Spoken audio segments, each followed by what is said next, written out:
तो नेपाल में नई त्रासदी का रेड अलर्ट क्यों जारी हो गया है? जो नेपाल अभी 26 अगस्त वाली तबाही से करा रहा है, वो आज नई दहशत से क्यों भर गया है? हिमालय में 47 वाटर बम कौन कौन से हैं, इसकी पूरी रिपोर्ट मैं आपको दिखाने जा रहा हूं। लेकिन उससे पहले नेपाल त्रासदी की सबसे नई तस्वीर देखनी जरूरी है। यह तस्वीर यूं तो 26 अगस्त की है, लेकिन सामने आज आई दो तस्वीरों में कुदरत का क्रोध और उसका करिश्मा एक साथ दिख रहा है। इन दोनों वीडियोस को देखने के बाद आप यही कहेंगे कि काश ऐसी किस्मत नेपाल में तबाही के शिकार हुए सैकड़ों लोगों की भी होती।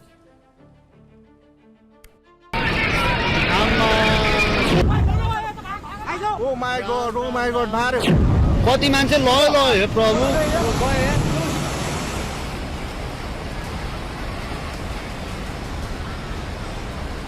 आउनु पर्यो नि मैले उधार गरेँ आउनु पर्यो।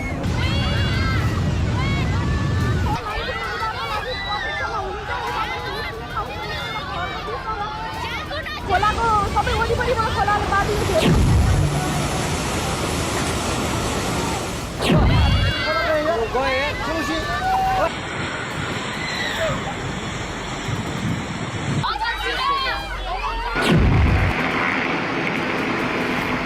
विनाश पूरे वेग से गर्जना कर रहा है।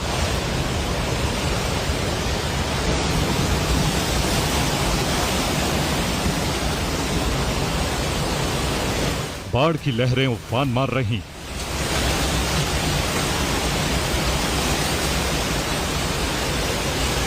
प्रलय की राह में जो कुछ आ रहा है, जल मग्न हो रहा है।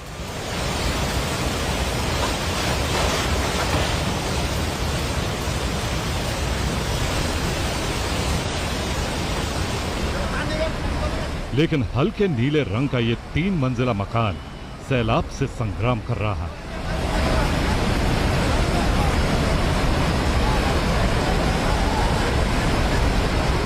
इस जंग में कौन जीतेगा, आपदा या इमारत? सच कुछ ही देर में सामने आने वाला है।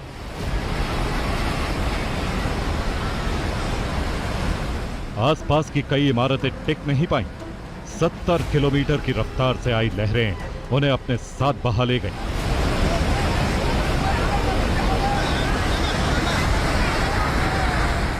बिजली के खंभे ध्वस्त हो गए। गाड़ियां, टीन शेड और पानी से भरे टैंक तिनकों की तरह बह गए।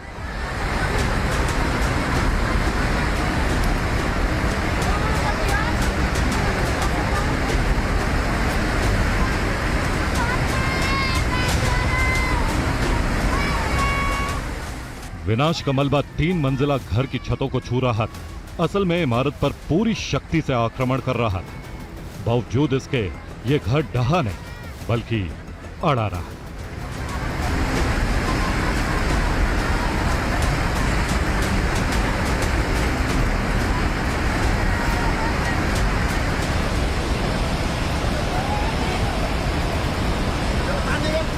लहरों की ताबड़तोड़ चोट से घर का पिछला हिस्सा बर्बाद हो गया। बगल में जो घर मौजूद था वो ढह गया, लेकिन ये घर डटा रहा।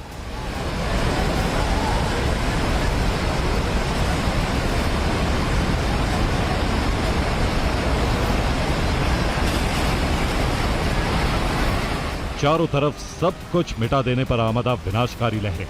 उसके बीच में ये घर और उसकी पहली मंजिल पर मौजूद ये परिवार।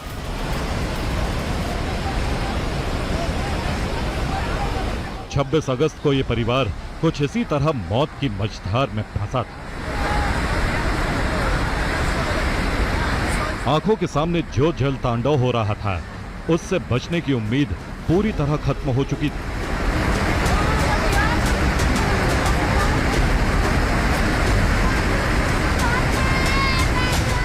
ना कोई संबल, ना मदद की आस, ना ही जिंदा रहने का विश्वास।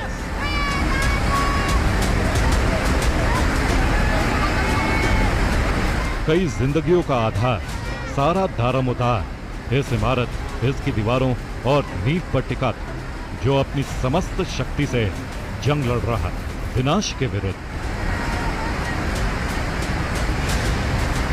मानो ये घर अपने परिवार को बचाने की जिद्दी मुहिम में जुटा।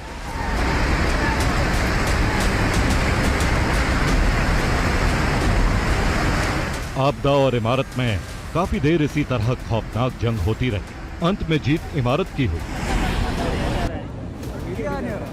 आउनु पर्यो नि त मैले उधार गरेर जी उस जिंदगी की हुई जो जीवित रहने की आशा छोड़ चुके थे।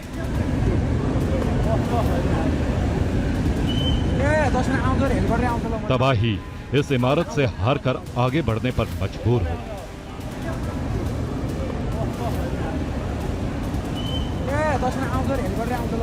ये तबाही के बाद की तस्वीर। आसपास की इमारतें धराशायी हो गई, हर तरफ विनाश का मंजर, लेकिन ये घर और उसमें फंसा पूरा परिवार सुरक्षित। आपदा के बाद परिवार के लोगों ने छत से लाल रुमाल दिखाकर मदद मांगी।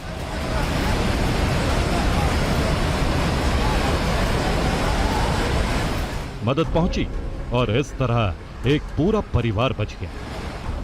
चमत्कार की ये तस्वीरें, ये घटना नेपाल के त्रिशूली की बताई जा रही है।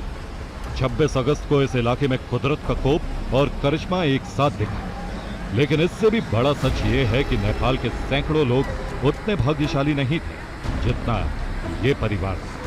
यही वजह है कि वो त्रासदी के शिकार हो गए। ये पेट्रोल पंप है, Dhading oil trade and distributor, और इस पेट्रोल पंप पर हर दिन कम से कम 3000 गाड़ियां आती थी। लेकिन आज की तारीख में इसकी जो स्थिति है, जो यहाँ के हालात हैं, वो कैसे हैं, वो आप साफ तौर पर देख सकते हैं। मनीष जरा इधर दिखाइए कि जहां मैं चल रहा हूं, जैसे ही मैं कदम आगे बढ़ाता हूं तो मेरे पैर धंस जाते हैं।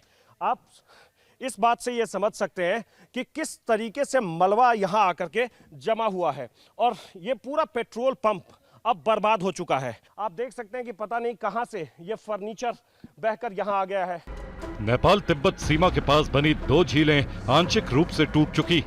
जो झीलें खतरा बनी है वो शुआओकेन पोइक तसांगपो नदी के संगम पर है। कहा यह भी जा रहा है कि झील के टूटने से बड़ी तादाद में पानी बहा है। चीन ने पहले इस झील को लेकर लेवल 4 का अलर्ट जारी किया था। धादिंग, रसुआ, नुआकोट में जैसे ही फिर से अलर्ट जारी किया गया है, उसके बाद लोगों की निगाहें नदियों पर आकर टिक गई है। जिस नदी में वाटर लेवल बिल्कुल ऊपर तक पहुंच गया था, अब लोग फिर से इसी नदी को देख रहे हैं कि क्या यहाँ वाटर लेवल बढ़ रहा है। जिस तरीके का अलर्ट दिया गया है, जिस तरह से नेपाल पुलिस ने कहा कि लोग सतर्क रहें, सचेत रहें, लोगों को घरों से बाहर जाने को कहा गया है, किसी ऊंचे स्थान पर जाने को कहा गया है, और जिस तरीके की तबाही हुई थी इसकी गवाही सामने जो ये ब्रिज है वो ब्रिज दे रही है। ये पुल जो आप देख रहे हैं, ये पुल टूट गया और इसके टूटने से कम आधा दर्जन ऐसे गांव हैं जो संपर्क विहीन हो चुके हैं। यहाँ एक ऊंचे स्थान पर काफ़ी सारे लोग आपको दिख रहे होंगे, वो अपने अपने घर को छोड़कर यहाँ चले आए हैं, क्योंकि जब से पुलिस ने कहा कि उन्हें जाना है, बाकायदा अनाउंस किया गया स्पीकर से। नई तबाही के आने का खतरा बढ़ा तो नेपाल के रसुआ जिले में रेस्क्यू ऑपरेशन करीब 1.5 घंटे के लिए रोकना पड़ा। नेपाल के धादिंग जिले के बैरेनी में हूँ। ये बैरेनी हॉस्पिटल है, गवर्नमेंट हॉस्पिटल है, और अब यहाँ से ये जो मलबा है, मलबा निकालने का काम शुरू हो गया है। ये टिकट काउंटर, रूम नंबर 101। क्या हुआ? फिर से बाढ़ आ रही है? फिर से बाढ़ आ रही है। आइए मनीष, जल्दी आइए। ये कब सूचना कब मिली? अभी चल, लेट्स गो फास्ट।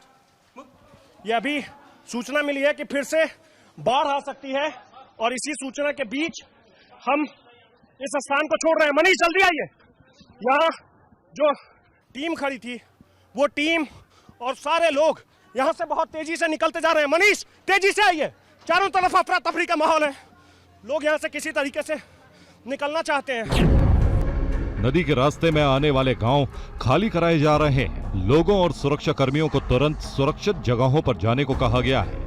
ये पूरा इलाका अब खाली हो गया है। पिछले 5 मिनट के दौरान इस पूरे इलाके को खाली कर लिया गया है। लगातार यहाँ अनाउंस किया जा रहा है, लोगों को बताया जा रहा है कि आप इस जगह को खाली कर दीजिए। और जिस ऊंचे स्थान पर हम खड़े हैं, नीचे से लोग ऊपर की तरफ चले आ रहे हैं। मनीष, दूसरे हिस्से में भी आप दिखाइएगा। इस तस्वीर के बाद आपको गाड़ियां भी दिखेंगी। रवि, आपको गाड़ियां भी दिखेंगी। यहाँ से नीचे जिनके पास गाड़ी है वो गाड़ी लेकर के ऊपर की तरफ चले आ रहे हैं। चूंकि ये ऊंचाई वाला स्थान है, यहाँ एक छोटा सा ये पहाड़ है और पहाड़ के हिस्से में आगे जाकर के जो स्थान है उस स्थान पर लोगों को रहने के लिए कहा गया है। ये तस्वीर भी आप देखिए, नीचे जो लोग बैठे थे वो किस तरीके से तुरंत में यहाँ पहुंचे हैं। आनंद फानन में उन्होंने अपना घर छोड़ दिया है। आपको ये जेसीबी मशीनें दिख रही होंगी, जेसीबी को भी यहाँ से आगे जाने को कह दिया गया है।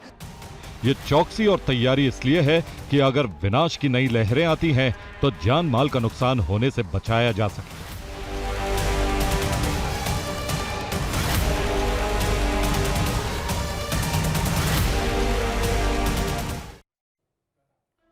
और नेपाल पर एक बार फिर से खतरा इसलिए बहुत बढ़ गया है क्योंकि नेपाल और तिब्बत सीमा के बीच बनी 2 ग्लेशियर झीलें टूट गई। इस बात की तस्दीक नई सैटेलाइट तस्वीरें कर रही हैं।